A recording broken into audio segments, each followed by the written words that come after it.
ten pohyb z našej strany bol veľmi slabý a super nás často dostával pod tlak a môžeme ďakovať môjmu brankárovi Julovi Gudačkovi, že nás podržal a neinkasoval.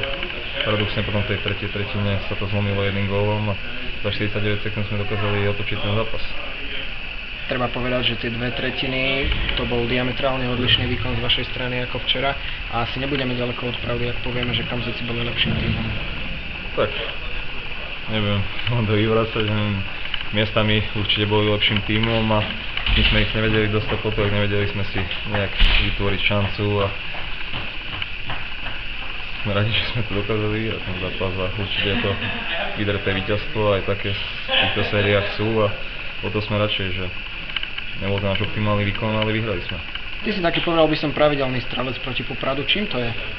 Neviem, čím to je, niektoré mužstvá možno mi sedia viac, niektoré menej, na Poprad mi to strieha viac, ja som len rád a budem rád, keď mi to vydrží čo najdlhšie a budeme hlavne vyhrávať.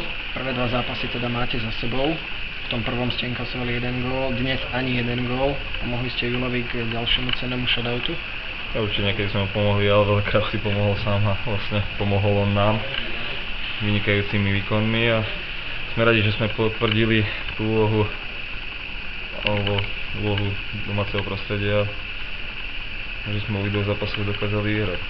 Z letiska idete na menšie kozisko? Výhoda, nevýhoda?